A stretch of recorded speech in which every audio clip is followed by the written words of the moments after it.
آپ کی ساری اٹھان کی بنیاد بنتی ہے طاقت پرواز، انقلاب، حقیقی آزادی، انقلاب، ایبسولوٹلی ناٹ۔ ٹھیک ہے۔ دوسری طرف عالمی مہاجرین کو آپ کہہ رہے ہیں، حکم دے رہے ہیں، کہہ رہے ہیں علی ظفر جا کے بتا دو قوم کو کہ میں ایک چٹھی لکھ رہا ہوں۔ عمران صاحب کی سیاست کے بارے میں ہزاروں تحفظات کے باوجود مجھ جیسے لوگ بھی جو ان کی حکومت کے دوران زیر عتاب رہے کھل کے اس شو میں گزشتہ کئی مہینوں سے میں کہے چلا جا رہا ہوں، اور 8 فروری کو کہ عاشقان عمران نے بھی کھل کے ساتھ دیا ان کا ڈٹ کے۔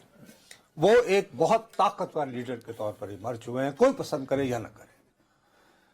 اب ان کے اس لیول تک ایمرج ہونے میں بہت ساری چیزوں نے جو رول ادا کیا ہے، تو اس میں ایک فکرے نے بھی بہت کلیدی کردار ادا کیا، ایبسولوٹلی ناٹ۔ اس نے بڑا حقیقی آزادی، میجر رول پلے کیا اس نے۔ ٹھیک ہے نا۔ ایک طرف تو آپ کی ساری اٹھان کی بنیاد بنتی ہے طاقت پرواز، انقلاب، حقیقی آزادی، انقلاب، ایبسولوٹلی ناٹ۔ ٹھیک ہے۔ دوسری طرف عالمی مہاجرین کو آپ کہہ رہے ہیں، حکم دے رہے ہیں، کہہ رہے ہیں علی ظفر جا کے بتا دو قوم کو کہ میں ایک چٹھی لکھ رہا ہوں۔ اچھا، یہ علی ظفر صاحب نے کہا ہے؟ علی ظفر صاحب نے تو ہمیں پیغام پہنچایا، وہ پیغام رساں ہے۔ کبوتر جو ہے وہ اڈیالہ میں مل کے آیا علی ظفر کی صورت۔ ہو سکتا ہے نہ کہا، انہوں نے ویسے کو بات کر دیا۔ علی ظفر ایک بہت ذمہ دار آدمی ہے بھائی۔ علی ظفر از اے ویری ویری ریسپانسبل۔ تو اس سے کیا ہوتا ہے؟ اس سے کچھ بھی نہیں ہونا۔ اس سے بہت دیکھیے، اس بیان سے کچھ نہیں ہونا۔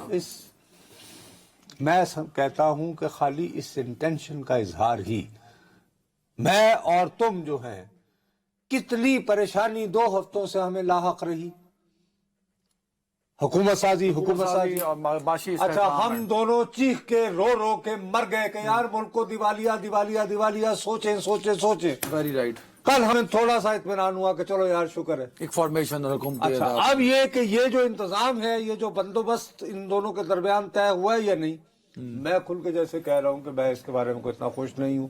یہ وہی جو ہے پرانی تصویریں واپس آ گئی۔ میں نہیں، اگر مجھ سے پوچھو تو اس میں نکالنا کیا چاہ رہے؟ مجھے اس میں میں نکالنا یہ چاہ رہا ہوں بھائی کہ اگر ہم یہ سوچ کے بیٹھے تھے کہ ایک حکومت گورنمنٹ فارمیشن کے بعد ہم IMF کے ساتھ مذاکرات کی طرف بڑھیں وہ تو گے، بڑھیں گے نا، وہ تو ضرور جانا ہے ہم نے۔ اس میں کیا مسئلہ ہے؟ او بھائی وہ یہ کہہ رہے ہیں، یہ کوٹ کر رہے ہیں کہ IMF، یہ بیرسٹر علی ظفر یہ ساتھ ساتھ بولیں۔ یار علی ظفر صاحب کیا اتنے غیر ذمہ دار آدمی ہو سکتے ہیں کہ وہ یہ انگریزی زبان میں لکھے ہوئے فقرے اپنی طرف سے ایجاد کر کے تو اپنے قائد کے منہ میں ڈال دیں؟ نہیں ہو سکتا۔ انہوں نے کہا کہ علی ظفر جا کے بتا دو کہ میں چٹھی لکھ رہا ہوں IMF کو کہ وہ اس وقت تک پاکستان کے ساتھ کوئی نئی ڈیل کرنے کو آمادہ نہ ہو جب تک کہ یہ طے نہیں ہو جاتا کہ انتخابات جو ہوئے ہیں وہ منصفانہ ہیں یا نہیں، پہلے تو دیکھیں اور آڈٹ ہو۔ ہاں ٹھیک ہے، یہ جو میں پڑھ لیا دیکھیں، ہو سکتا ہے بالفرض محال کے کہا بھی ہے بانی تحریک انصاف، کہا بھی ہے، تو بھائی یہ ایک سیاسی چال بھی تو ہو سکتی ہے نا۔ اور اگر مجھے تو لگتا ہے کہ جس طرح آپ پریشان ہیں، اسی طرح ساری حکومتی فارمیشن کے جو لوگ ہیں وہ بھی پریشان ہوں گے، بھائی یہ کیا ہو گیا۔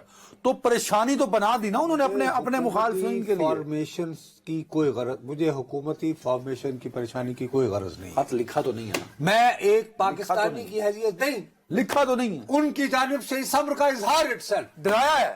یہ میرے لیے